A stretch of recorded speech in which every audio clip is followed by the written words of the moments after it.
Welcome once again to another edition of Shelf Life Book Reviews Online.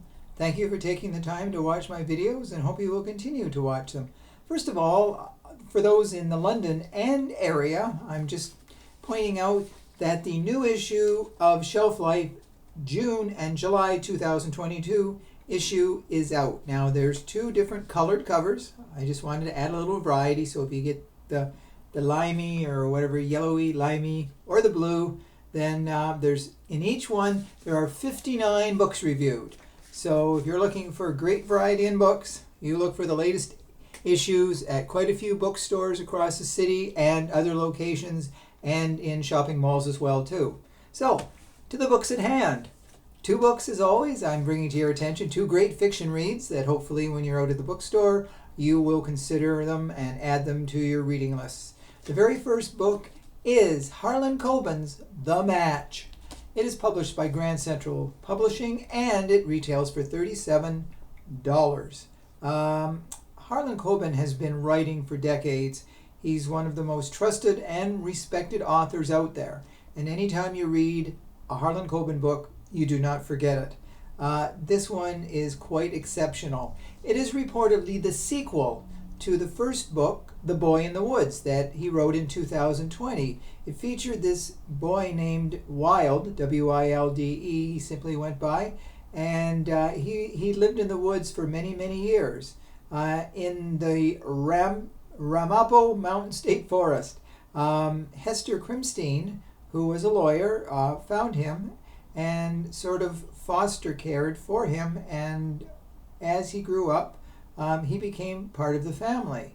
And now, many years later, the book goes to that stage in his life, and he's still curious about who his parents were and why they abandoned him. So he goes to a DNA site, and he sends his DNA, and he gets a match with a man named Daniel Carter. He meets him, I think in Las Vegas, and he wants to know who his mother is. Well, it appears that Daniel Carter might be the father, but he reportedly he admits to 8 one-night stands with 8 different women. So flip a coin, who could be the mother? So Wilde wants no part of this, so he's not curious anymore.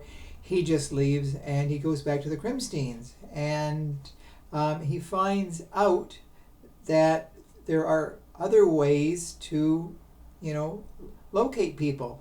And a man by the name of Peter Bennett contacts him, and he thinks he could be related to him. Now, Peter Bennett is in a reality series called Love is a Battlefield, and he's a very famous television personality.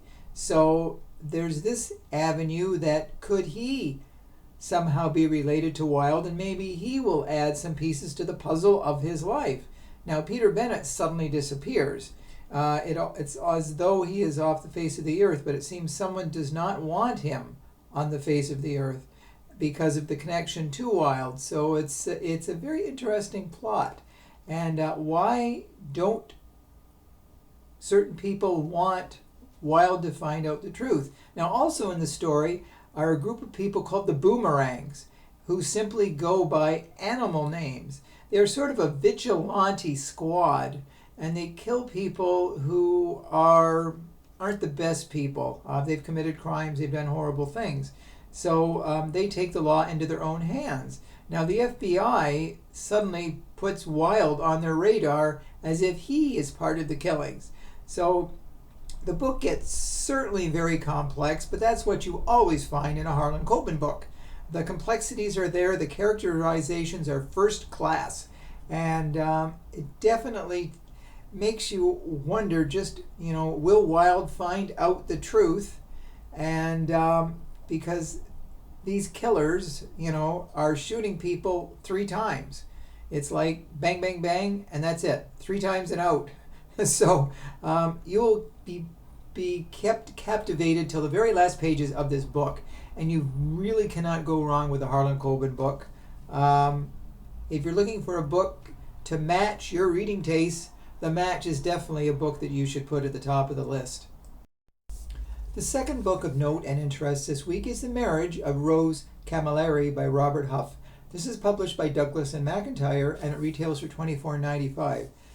Robert Huff has been nominated, actually he's been shortlisted for many, many literary awards, including the Governor General's Award for Fiction. He definitely knows how to write a great book. This book is so different from the Harlan Coben book. It's not a mile-a-minute mystery. The Marriage of Rose Camilleri is a nice, gentle story. So if you're looking for a book, and I must warn you, by the end of the book, you should have some tissues handy, because you just might be needing them. Rose Camilleri is a very interesting lady. She grew up in Malta, and she really wanted to leave there and explore the world. So she came to Canada, and she found, good fortune there. And while working in a Maltese cafe, she met a man by the name of Scotty Larkin. And it was kind of love at first sight, though, there were ups and downs. And they finally got together, and they married.